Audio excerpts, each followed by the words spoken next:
خیلی دوست دارم که یه زمانی برسه آدما دغدغه سیاسی، اقتصادی، اجتماعی، چیزی که الان هستشو نداشته باشن. دغدغه ذهنی و فکریشون این باشه که در طول روز که دارن کار میکنن بعد از ظهر برن چه کافه‌ای چه بازی انجام بدن.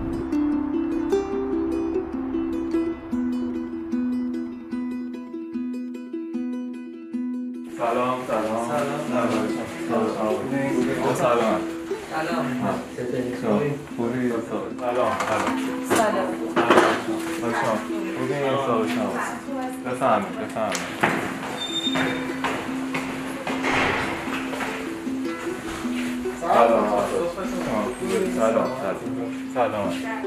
استارت اولیه و ایده اولیه‌اش از یک بازی کوریدور شروع شد. کوریدوری که یکی از اقوام برادر خانم من برامون آورد و ما شروع کردیم بازی کردن. برامون خیلی جذاب بود. فکر کنم تا الان 10 تا قبل مثلا یک برسید حالا یه ذره سر بازی کردن تماس میگیرن بازی سفارش استانبولی لیگ‌کار. تو سازتون خرید بکنید هم میتونم شما کارت بدم براتون بازی.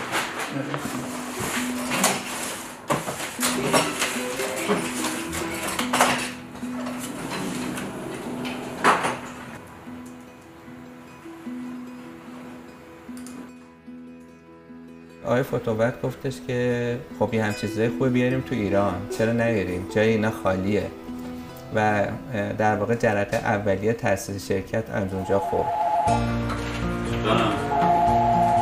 جانم سلام. جانم ببین حالا هزینه خودش چقدر شده؟ بله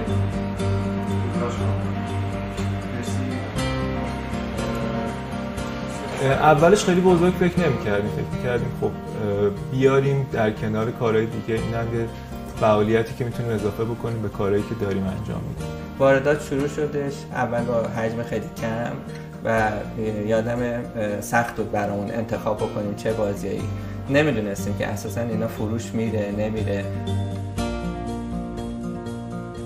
دیگه رفتیم به سمت نمایندگی گرفتن و من یادمه که از ژیگامی که اولین کمپانی بودش که نمایندگیشو گرفتیم بازیاش که میومد دیگه من میشستم ترجمه میکردم. بعد کمپانی زوخ بود، اسمارت گیمز بود و به مرور برندهای دیگه تا یه زمانی ما 13 تا برند و نمایندگی رسمیشون رو تو ایران داشتیم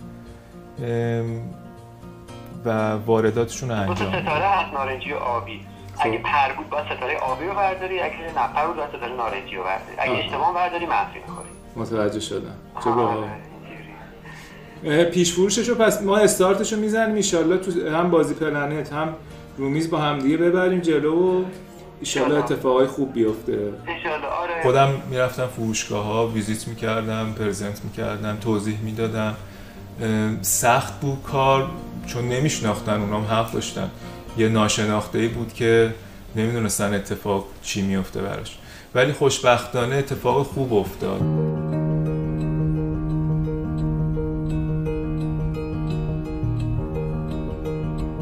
واردات رو شروع کردیم و ادامه دادیم و تقریبا روی یه روالی داشت میافتاد شرکت تا سال 91 که با نوسان شدید ارز مواجه شدیم.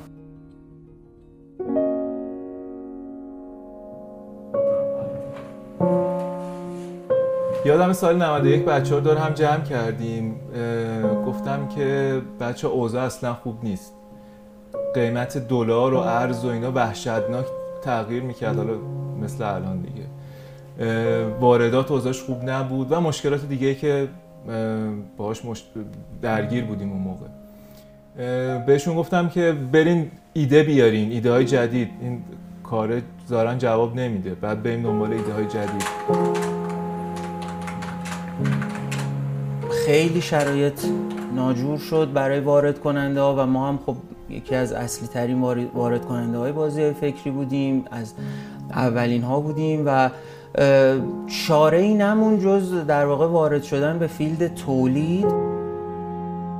شروع کردیم با تولید مثلا جعبه بازی فقط بعد از اون یواش یواش اجزای دیگه بازی هم شروع کردیم به تولید کردن و همینطور الان به نقطه‌ای رسیدیم که کاملا از عهده تولید یه بازی خارجی برمیایم.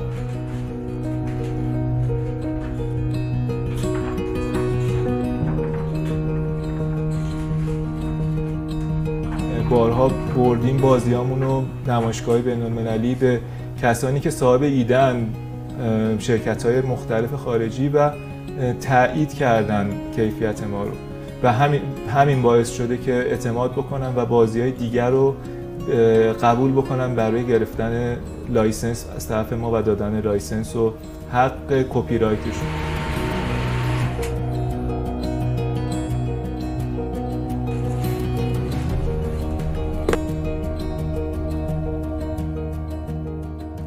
آقای فوتوور جلسه داشتیم راجع به اینکه همکاری داشته باشیم و سایت در واقع فروش اینترنتی تخصصی بازی فکری افتتاح کنیم که خب منم خیلی استقبال کردم و یه مجموعه خیلی خوب میدونستم ذهن زیبا رو دورادور خب به حال شناخت داشتم، یعنی در واقع بخوام بگم اصلا واسه افتخارم بود که بخوام همکاری کنم باشون. مثلا دقیقاً نارو 4 تا 8 نفره و تم آره قشنگه. قیمتشو نمیدونم، حالا تو پیجشون فکر میکنم حالا شاید از هفته بعد ما بیاریم و موجودش بکنیم. قیمتش نمیدونم چند میشه. دوستان در واقع مستندساز همونطور که اشاره کردن اینجا دارن از این استوری ما هم ویدیو میگیرن برای مستند و نمایندگی‌های زیادی گرفتیم. بازی خارجی اومد، شروع کردیم در روی اونا کار کردن، روی سایت قرار دادیم، خیلی استقبال شد و بازی کننده اینطوری شکل گرفت.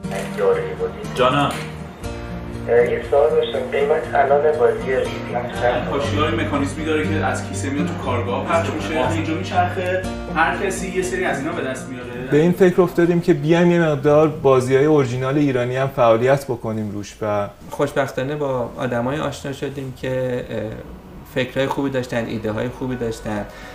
مسابقه برگزار کردیم که چند تا دوستان ایده‌های خیلی خوبی رو توش ارائه دادن. 2-3 تا طرح نهایی شد که یه دونه از این طرح‌ها در حال آماده سازی و عرضه به بازاره. بازی واردا یه تم گلابگیری داره و مکانیزم‌های خوبی توش درگیر هست. یه نکته دیگه هم که ما در واقع توی بازی داشتیم که کارگرهای صورتی اینا رو برمی‌داشتن. یه کارگر بیشتر که می‌ذاری خیلی راحت. نه هم اونجا هم این پس اینجا شما تغییر دیگه. به نظرم میتونه جایگاه خوبی پیدا بکنه هم تو ایران هم ان شاءالله توی جوامع بین‌المللی. سخت، خیلی سخته میونه این همه بازی خارجی حرفه‌ای یه تولید کننده ایرانی بخواد بیاد مثلا از نظر مکانیزم یا از اون طرف از نظر کیفیت قصات بتونه با اون خارجی رقابت کنه، ولی داره اتفاق میفته.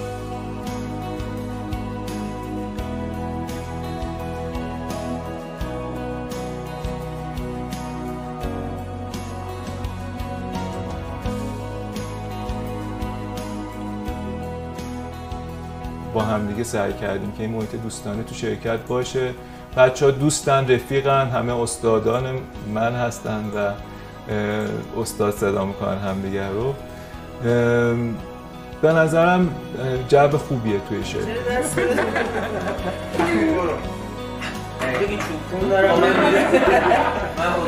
برای چی منو کشتم؟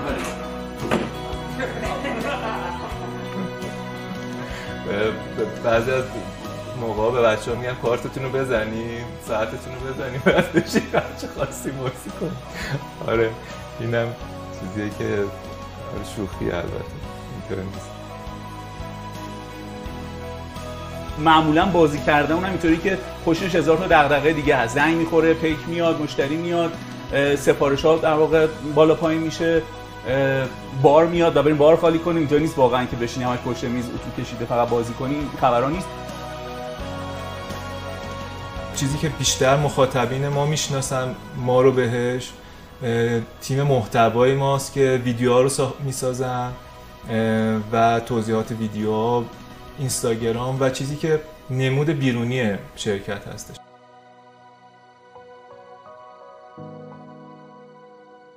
اینجا به واسطه اینکه من قبلا شغلم کلا تدوین و صداگذاری و اینجور چیزا بود، شروع کردیم به ساختن ویدیوهای آموزشی. اینجا هم الان ما کلا یه 3 نفریم، من، کیومرث، مرتضی که کارهای ویدیو انجام میدیم. تمرکزمون اصلیمون گذاشتیم روی ویدیوهای آموزشی و یه تیم تشکیل دادیم. حالا تیمی هم که خدا رو شکر اونم خیلی مورد استقبال قرار گرفت و یه تیم 3 نفره خیلی خوب شد. 3 2 من فقط کار ویدیو انجام میدم، بهتره بگم ضبطش و تدوینش و حالا ویدیوهای دیگه ای که دوبله میکنیم یا کارهای دیگه میکنیم و کلا هم یه شغلی که دارم اینجا مهمه اینه که ببرم. به من پول میدن اینجا، به خصوص مرتضی رو ببرم. ولی واقعی نه. نه کلا میبرم. 3 2 1 یادمون باشه که زندگی بازیه، با فکر بازی کنیم.